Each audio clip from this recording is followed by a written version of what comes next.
Hello, my name's Florence. Welcome to the theobspod. I'm an NHS obstetrician, hoping to share some thoughts and experiences about my working life. Perhaps you enjoy Call the Midwife, maybe birth fascinates you, or you're simply curious about what exactly an obstetrician is. You might be pregnant and preparing for birth. Perhaps you work in maternity and want to know what makes your obstetric colleagues tick, or you want some fresh ideas and inspiration. Whichever of these is the case, and for that matter, anyone else that's interested, the theobspod is for you.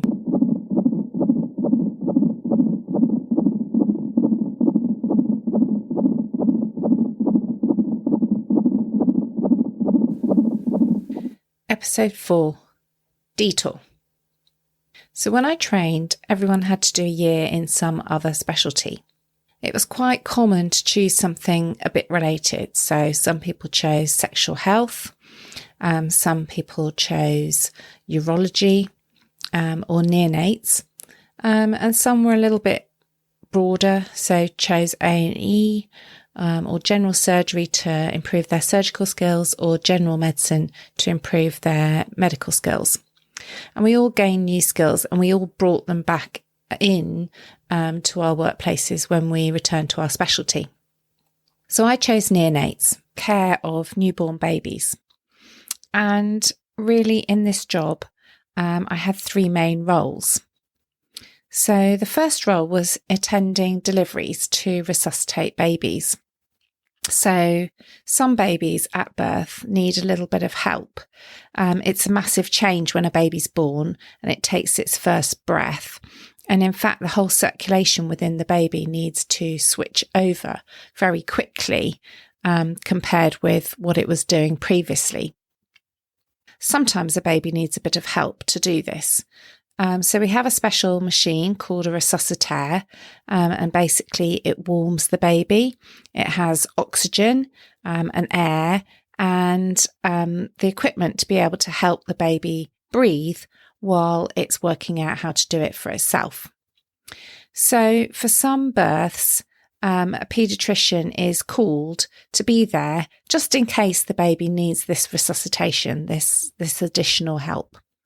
So I found myself on the other side of the delivery room, so not helping with the birth, but standing by the resuscitator, the machine, waiting to receive a baby, which may or may not need help to start breathing.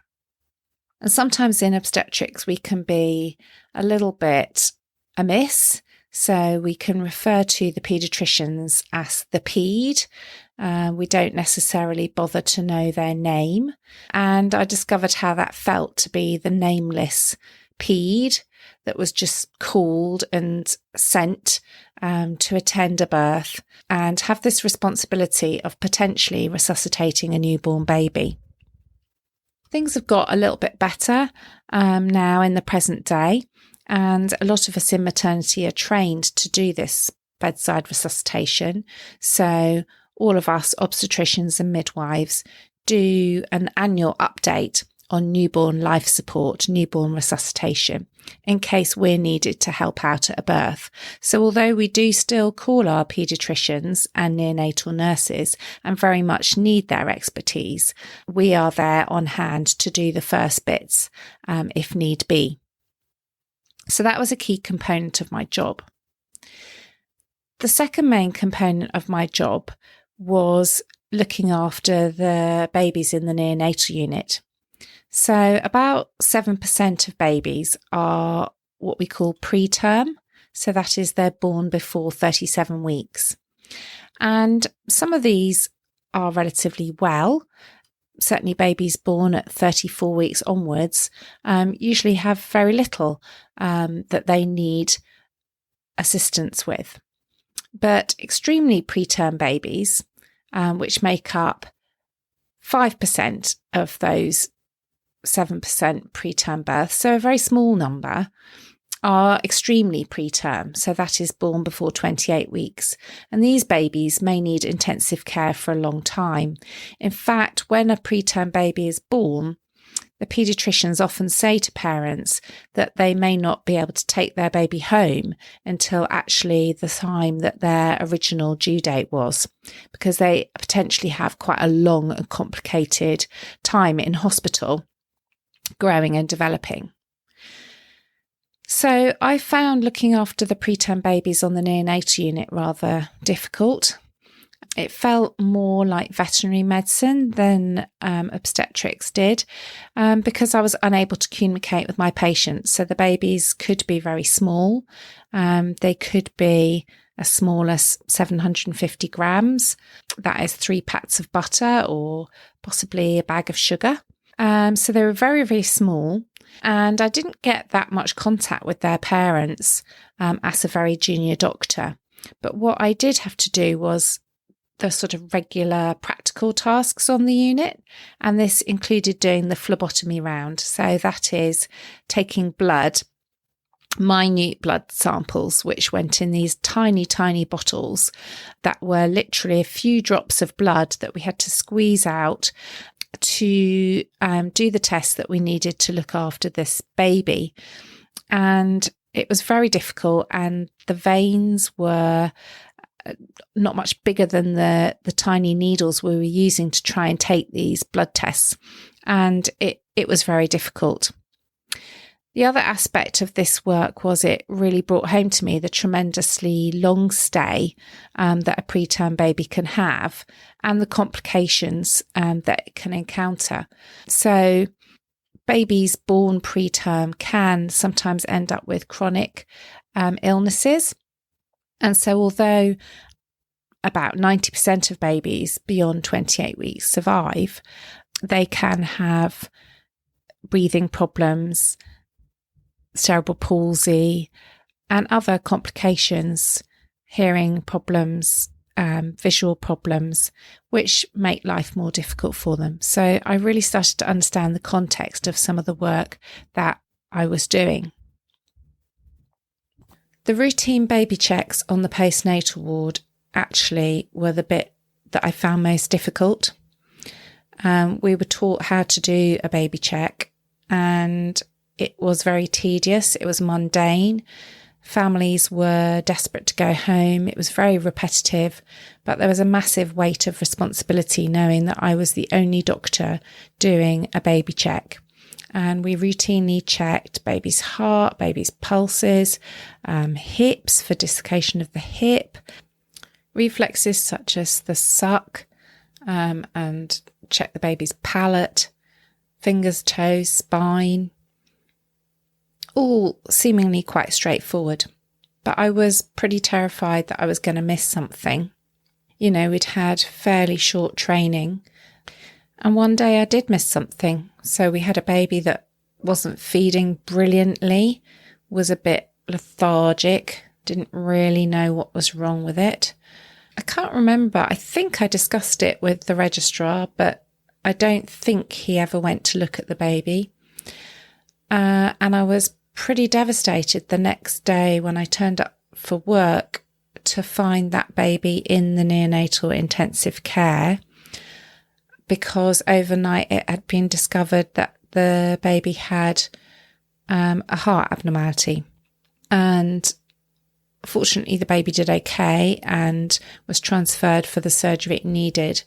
But I felt horrendously guilty that I'd missed that. I think our junior doctors get a lot more support now.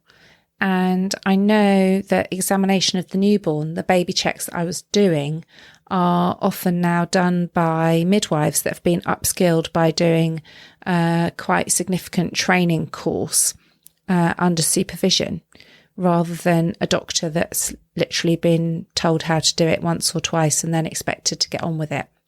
It's also easier to pick up heart abnormalities because most maternity units in the UK and neonatal units now have a little probe that you can attach to the baby that measures the baby's oxygen levels.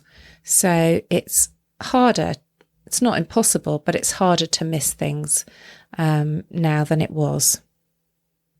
So my neonatal 6 months was pretty much 3 months struggling to get to grips with things, feeling pretty scared. And then 3 months feeling a little bit more comfortable in the routine.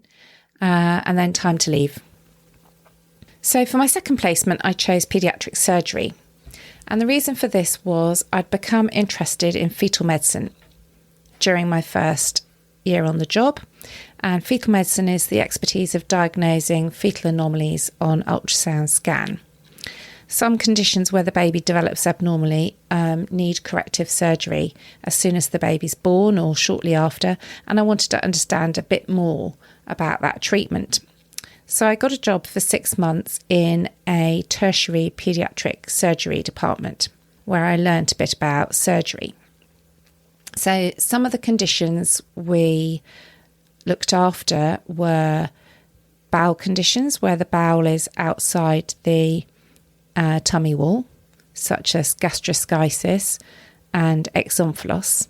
We also looked after babies that had congenital diaphragmatic hernia. That is where the diaphragm between the lungs and the abdomen, between the chest and the abdomen, hasn't properly formed. And also surgery for tracheoesophageal fistula, where the breathing tube and the swallowing tube are joined together. Some of our tiny patients needed just one-off treatment. Some of them needed much longer term treatment, so a series of operations with an impact on their life longer term. And this really was one of the points where I realised that a decision we make can be very profound and can have a long-lasting impact on the life of a family.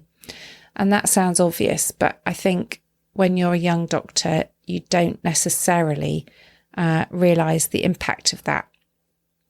I had some children as patients who'd spent their entire lives in hospital, as well as several children who were inpatients in the hospital for the entirety of my 6-month post. One day I was walking along the corridor in the hospital and I heard my name called, and I turned around to discover a woman who I'd looked after in my first obstetric job when she had a very preterm baby. She was really pleased to see me and was chatting away about her child and telling me all the ins and outs of the last few years and the fact that it had involved many hospital stays and visits. And as I listened to her talk, it really sunk in with me, that impact, the full implication of how much her life had changed. And that's probably true of all first-time parents, of which she was one.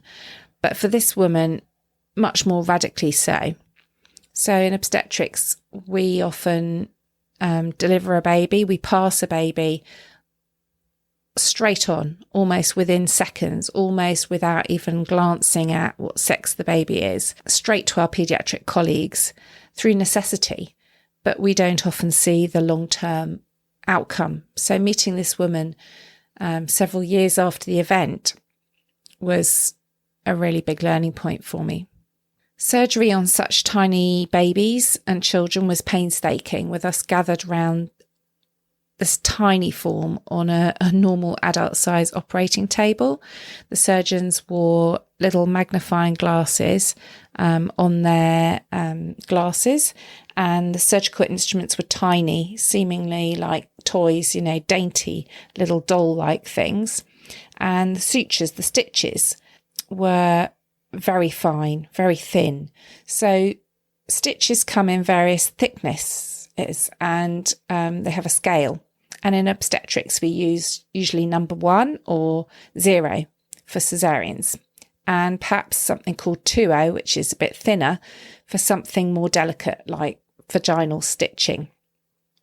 In paediatric surgery, we were pretty much only using 6O, so incredibly fine in comparison. And normal swabs were also too big for our patients. They seemed sized for giants. Instead, we used tiny pledgelets, which are little round dots of swab held on an instrument and used to carefully dab the operating field. So when I returned to operating in obstetrics and gynecology, operating felt really crude in comparison. and even a small blood loss felt excessive, and the sutures felt almost like operating with pieces of string or rope. It was very, very different to the finesse of paediatric surgery. I was the only doctor in the department that wasn't a general surgical trainee. So I was as strange to them, a bit of an anomaly, as their world was to me. So I offered to run a teaching session on the antenatal diagnosis and management of the problems we were treating, bearing in mind all these problems are quite rare. Maybe one baby in 10,000 or one baby in 20,000 will have some of these conditions. So the babies they were seeing week in, week out would be something that we might see in obstetric unit once in a year or once in several years. So they needed to understand the rarity of the condition in the general population, as well as the difference in prognosis that there might be when you're discussing a baby that's already got as far as a tertiary centre and is ready for surgery, in comparison with making a diagnosis in a delivery room or at an ultrasound scan much earlier on in pregnancy.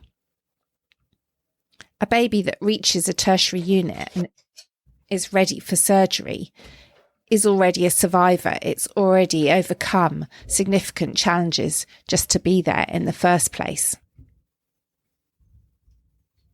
I also had to explain to them that some conditions can be readily diagnosed by ultrasound, but that actually some conditions aren't and can be very difficult to diagnose, and that therefore parents that they were receiving were sometimes in a complete state of shock, having only just learnt that their baby had a problem, in comparison with some families that had had perhaps half the pregnancy to get to grips with what's happened.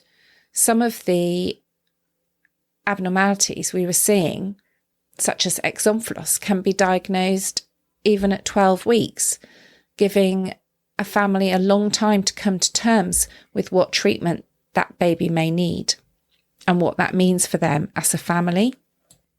The really lovely thing now is that because surgery for some of these conditions has improved massively and these babies survive a lot better than they used to, I'm now seeing women come through my antenatal clinic who had surgery as babies, perhaps 20 or 30 years ago, for things such as congenital diaphragmatic hernia, which they may not have survived in previous years. And I'm now looking after them in pregnancy, knowing and understanding what they and their families went through when they were born, and understanding their condition and looking after them in the next stage of their lives, which is having their own babies themselves. So that's pretty special.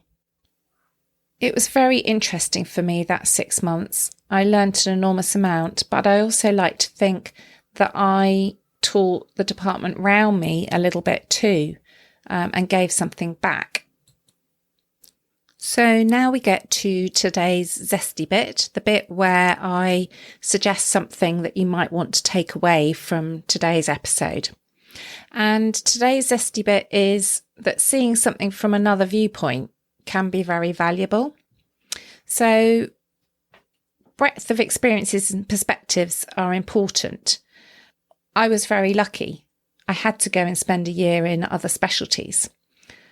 It's a little bit harder to do now for some of our trainees, but they still can do what's called an UPI, or an out-of-programme training experience, and I encourage them to do so. We also have an amazing resource in terms of the medical students and midwifery students we see. So most of the medical students I receive are actually graduate entry medical students. They've often had a career and other degree or other experience before they come to us.